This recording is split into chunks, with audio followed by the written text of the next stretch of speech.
नमस्कार विद्यार्थी मित्रांनो, मी प्राध्यापक प्रवीण शिंदे. स्टुडंट कट्टा या यूट्यूब चॅनलमध्ये आपल्या सगळ्यांचं सहर्ष स्वागत करतो. मित्रांनो, मी नवनवीन व्हिडिओ खास विद्यार्थी मित्रांसाठी घेऊन येत असतो की जेणेकरून त्यांना ज्या काही गोष्टी माहिती नाही आहेत त्या माहिती व्हाव्यात, पण त्याचबरोबर त्यांच्या पालकांना जर काही गोष्टी माहिती नसतील तर या व्हिडिओच्या माध्यमातून त्यांनाही खूप चांगला फायदा होऊ शकतो. मित्रांनो, अशाच एका नवीन टॉपिकविषयी खरं तर आज मी बोलणार आहे. टॉपिक सुरू करण्यापूर्वी मी तुम्हाला असं सांगेन की शर्टाची बटणं लावताना जर समजा पहिलं बटन चुकलं तर बाकीचे बटणं आपोआप चुकत जातात, ती काही चुकवावी लागत नाहीत. तसंच आपल्या करिअरचं देखील आहे. जर आपण आपलं चुकीचं करिअर निवडलं तर मला वाटतं आहे की तिथून पुढचे सगळे मार्ग हे ऑटोमॅटिक चुकत जातात. आणि म्हणून करिअर निवडणं हे खूप महत्त्वाचं काम आहे. खूप अभ्यास करून खूप त्याच्यावरती काम करणं खरं तर गरजेचं असतं. आणि म्हणून करिअर निवडणं हे खरं तर खूप महत्त्वाचं काम आहे असं मला वाटतं. आणि म्हणून हा विषय मी घेऊन आज तुमच्यासोबत काही गोष्टी शेअर करणार आहे. मित्रांनो, 10वी नंतर करायचं काय हा अनेकांच्या मनामध्ये असणारा प्रश्न खरं तर आज मी या व्हिडिओच्या माध्यमातून तुमच्यासमोर मांडणार आहे. प्रत्येकाच्या मनामध्ये 10वी नंतर काय करावं हा प्रश्न असतो, पण एक्झॅक्टली करावं काय हे कळत नाही, कारण की प्रत्येकजण आपापल्या परीने वेगवेगळे सल्ले देत असतो. तर व्हिडिओ सुरू करण्यापूर्वी मी तुम्हाला असं सांगेन की मित्रांनो, म्हणजे खास विद्यार्थी मित्रांसाठी तुमच्या पालकांना काय वाटतं हे समजून घ्याच, पण त्याचसोबत तुमच्या मनामध्ये काय आहे हे तुमच्या पालकांशी चर्चेनिशी सांगा. तुमच्या मनामध्ये काय आहे हे पालकांना पहिलं स्पष्टपणे सांगा. बऱ्याच वेळेस असं होतं की आईचं काहीतरी वेगळं म्हणणं असतं, वडिलांचं काहीतरी वेगळं म्हणणं असतं आणि त्या विद्यार्थ्याला काहीतरी वेगळंच वाटत असतं.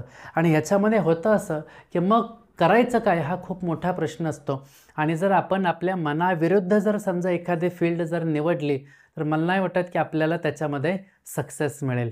म्हणून मित्रांनो, या व्हिडिओच्या माध्यमातून तुम्हाला सुरुवातीलाच हे सांगायचं आहे, खास करून पालकवर्गांसाठी की पालकवर्गांसाठी की तुम्हाला काय वाटतं याच्यापेक्षा तुमच्या मुलांना काय वाटतं हे जास्त गरजेचं आहे. त्यांचा कल समजून घ्या, त्यांची आवड समजून घ्या आणि मग त्याच्यानंतर तुम्ही 10वी नंतर करायचं काय हे समजून घ्या. 10वी नंतर आपण काय काय करू शकतो, तर सगळ्यात महत्त्वाची गोष्ट पहिली म्हणजे की तुम्ही 11वीला ॲडमिशन घेऊ शकता. 11वी 12वी तुम्ही करू शकता. त्याच्यानंतर तुम्ही ITI करू शकता. ITIचे वेगवेगळे कोर्सेस आहेत ते तुम्ही करू शकता किंवा डिप्लोमाला जाऊ शकता. ह्या 3 गोष्टी तुम्ही व्यवस्थितपणे अभ्यासल्या तर नेमकं कशाला कुठे कुठे जायचं हे तुम्हाला समजून जाईल. तर हा पूर्ण व्हिडिओ तुम्ही बघा, नक्कीच तुम्हाला अंदाज येऊन जाईल.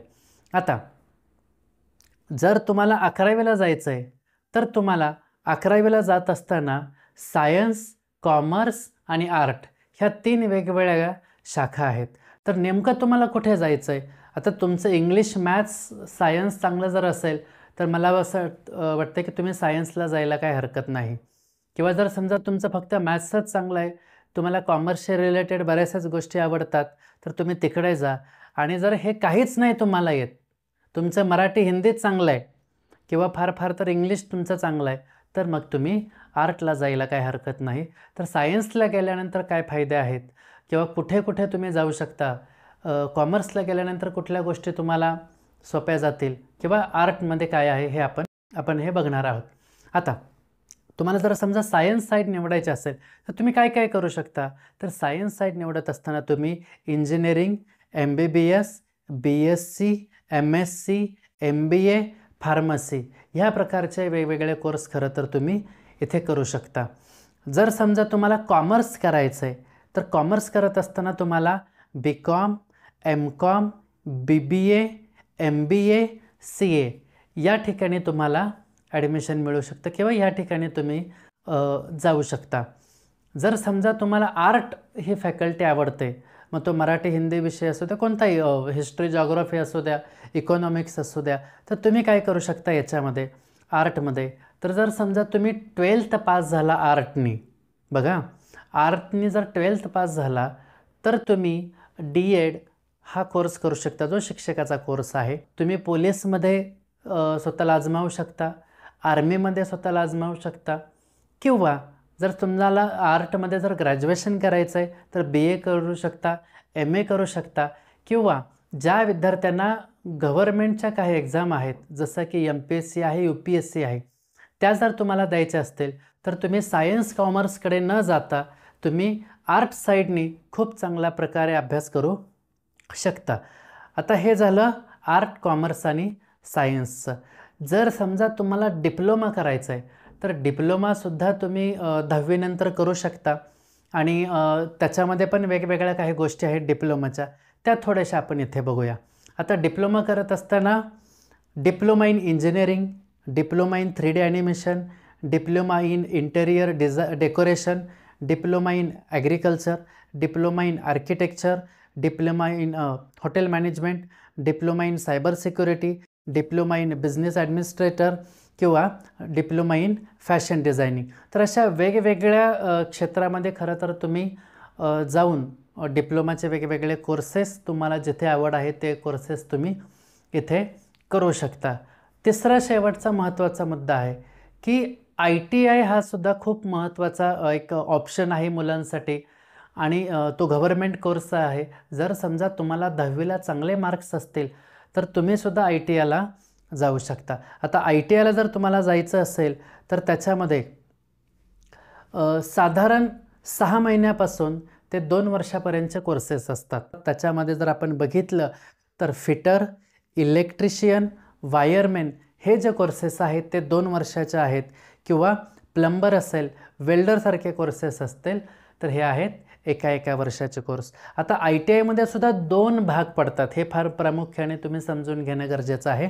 त्याच्यामध्ये इंजिनिअरिंग ट्रेड आणि नॉन इंजिनिअरिंग ट्रेड असे 2 भाग आहेत. आता इंजिनिअरिंग ट्रेडमध्ये काय येतं तर यामध्ये काही तांत्रिक ट्रेड असतात. त्याच्यामध्ये गणित, विज्ञान आणि संगणक या विषय किंवा तंत्रज्ञान याविषयी जर समजा काही ज्या विद्यार्थ्यांना आवड आहे तर अशी मुलं खरं तर इंजिनिअरिंग ट्रेडकडे जास्त वळत असतात. त्याच्यामध्ये जर आपण बघायचं झालं तर हार्डवेअर अँड नेटवर्किंग मेंटेनन्स असेल, डेस्कटॉप पब्लिशिंग ऑपरेटर असेल किंवा मग information and communication technology system maintenance असेल, इत्यादी वेगवेगळ्या प्रकारचे त्याच्यामध्ये कोर्सेस आहेत.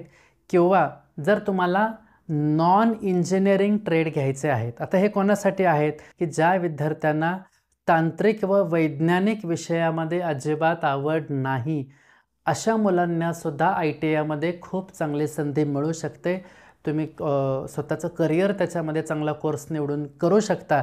त्याच्यामध्ये बघायला गेलं तर कार्पेंटर आहे, पेंटर आहे, ड्रेस मेकिंग आहे, असे वेगवेगळ्या प्रकारचे कोर्सेससुद्धा ITIच्या माध्यमातून तुम्ही खरं तर करू शकता.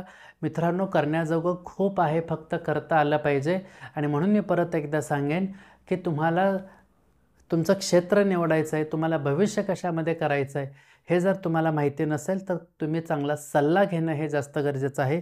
आणि अशाच प्रकारचे वेगवेगळे नवनवीन व्हिडिओ जे विद्यार्थ्यांसाठी फार फायदेशीर असतात ते जर तुम्हाला बघण्यासाठी हा व्हिडिओ तुम्ही चॅनल सबस्क्राईब करा, हा व्हिडिओ लाईक करा आणि आपल्या जवळच्या लोकांना शेअर करा. थँक्यू.